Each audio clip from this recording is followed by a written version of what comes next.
Je suis ce qu'on pourrait qualifier dans le langage courant un boulet, mais vraiment un boulet de compétition. J'ai tellement de souvenirs de situations improbables dans lesquelles je me suis mis simplement parce que je suis teubé. Genre, je suis ni le pingouin qui glisse le plus loin, ni l'inventeur de la machine à cintrer les bananes. Le meilleur moyen de vous expliquer, c'est que je vous raconte plein d'anecdotes. Alors c'est parti pour ce 18e épisode de Père Yo-Yo. Raconte-nous une histoire.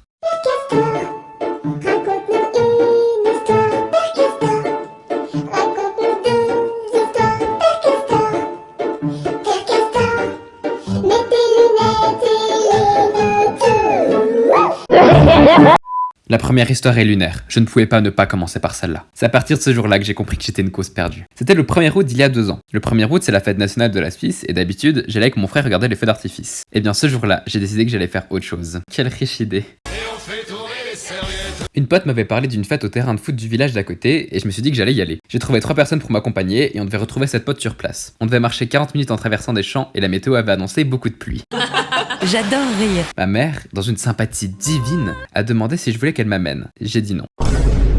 Non mais s'il vous plaît, déjà ça c'est la preuve d'une idiotie sans nom. Parce que, évidemment, ce qui devait arriver arriva. On a marché 5 minutes et après, il a commencé à pleuvoir hyper violemment. Super. Du coup on arrive au village, archi trempé car on avait pris qu'un parapluie. On était en PLS, mais au moins on s'est dit que nos souffrances allaient s'arrêter. Pas du tout. Au terrain de foot, il y avait que des vieux et le panneau de l'entrée indiquait tournoi de pétanque. On s'était retrouvés et un tournoi de pétanque. Qui en plus était payant. On avait marché 40 minutes sous une pluie torrentielle pour ça. C'est à ce moment-là que j'ai réalisé que j'aurais dû me renseigner sur cette soirée au lieu de suivre aveuglément ma pote. Ouais, je suis pas la boule de pétanque qui est lancée la plus loin. Bon, heureusement, il y a le daron de quelqu'un du groupe qui est venu nous chercher et on est parti prendre des pizzas emportées. Car en plus d'être trempé, on crevait la dalle. Et là, vous êtes pas prêts. Je vous jure, vous l'êtes pas. En sortant du resto avec les cartons de pizza, on retourne dans la voiture de ma pote et je me trompe de voiture. En face du véhicule que je devais prendre, il y en avait un qui était ouvert et je me suis installé confortablement dedans avant de réaliser que j'étais pas du tout censé être là. La voiture appartenait à un couple qui était en train de se rouler un patin contre la façade du bâtiment d'à côté, et quand je dis un patin, c'est qu'on était vraiment aux Jeux Olympiques de patinage artistique. Je savais pas que c'était possible de dévorer la bouche de quelqu'un de la sorte. Mais bon, du coup dédicace à eux qui ont vu un con de 15 ans entrer dans leur voiture avec des pizzas. Aussi, quelle idée de pas fermer la porte. C'est de me faire voler ma voiture et tout ce qu'il y a dedans sous mes yeux. Et c'est pas fini, car en fait il y avait bien une fête, mais juste sur le 2e terrain de foot. On aurait juste dû continuer tout droit.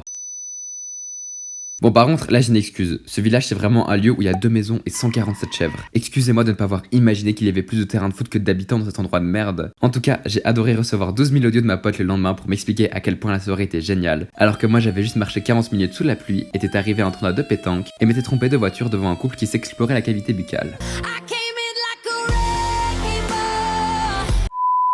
Bon, maintenant je vais vous énumérer une liste non exhaustive de tous les trucs débiles que j'ai fait. Numéro 1. Au moment où j'écris ce texte, je vais bientôt partir avec des potes à Europa Park pendant 3 jours. On a organisé nous le voyage, on s'occupait de tout. Le seul truc que mes parents devaient faire, c'était de nous amener dans un bled à 10 minutes de chez moi pour prendre un bus qui nous amène au parc. J'ai réussi à me tromper de jour. J'ai dit à mon daron qu'on partait le mardi, alors qu'on part vraiment le mercredi.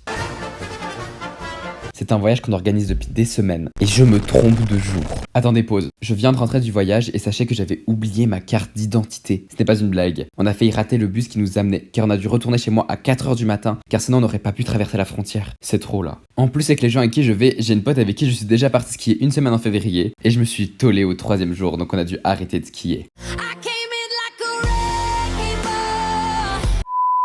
Numéro 2. J'ai une lampe qui traîne dans ma chambre depuis 3 mois car j'ai dit à mon père que la mienne ne marchait plus. C'est une lampe où on peut changer les couleurs et la télécommande fonctionnait plus. Genre je cliquais sur vert mais la lumière devenait pas verte. Il m'a donné des piles mais ça marchait quand même pas. Il m'a donc acheté une nouvelle lampe avant de réaliser que j'avais juste mis les piles à l'envers et que du coup ça fonctionnait très bien. Donc bon, dédicace à cette lampe qui vit avec moi depuis plusieurs mois enfermée dans son carton. Je l'ai appelée Jessica.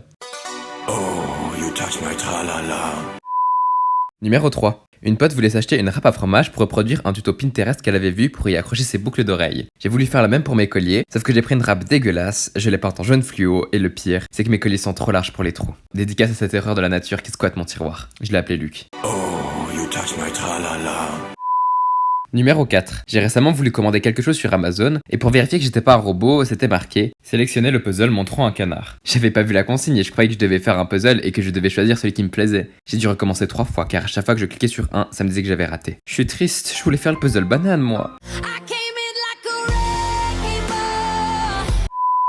Numéro 5. La pote avec qui j'ai fait la râpe à fromage est née 2 jours après moi. Il y a plusieurs années, elle m'a souhaité un bon anniversaire, ce à quoi j'ai répondu « Merci. Toi c'est dans 2 jours, c'est ça ?» Elle m'a dit oui, et j'ai oublié de lui souhaiter. Ouh là là, c'est la décadence. Donc à chaque fois que j'arrivais sur la conve, je voyais cet échange d'une tristesse sans nom, car je lui ai jamais souhaité son anniversaire, alors qu'elle me l'avait rappelé 2 jours avant. Numéro 6. Ma mère avait acheté un gâteau archi stylé dans une boulangerie. Je sais pas pourquoi, elle achète jamais de dessert si stylé, mais bon, ce jour-là, elle s'est tapé un kiff. C'était un gâteau en mousse de fruits et c'est moi qui ai découpé toutes les parts. J'avais pas vu qu'il y avait un biscuit sous la mousse. C'était le fond du gâteau et je l'avais laissé sans faire exprès. Oui, je suis pas le cake le plus démoulé de la pâtisserie.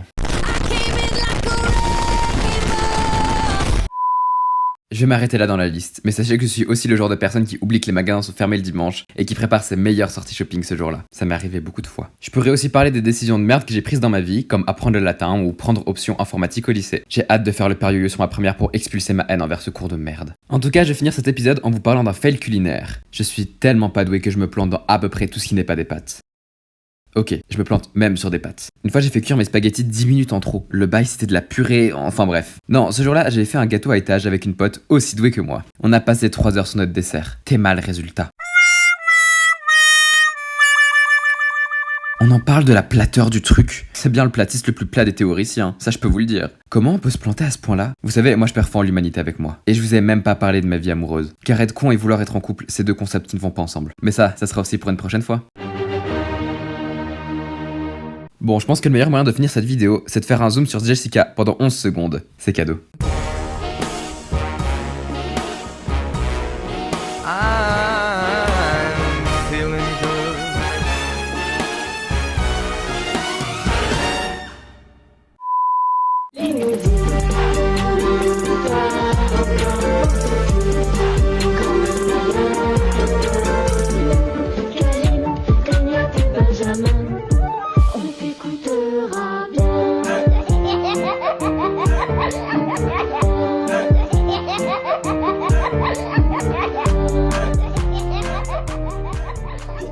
On entend tout.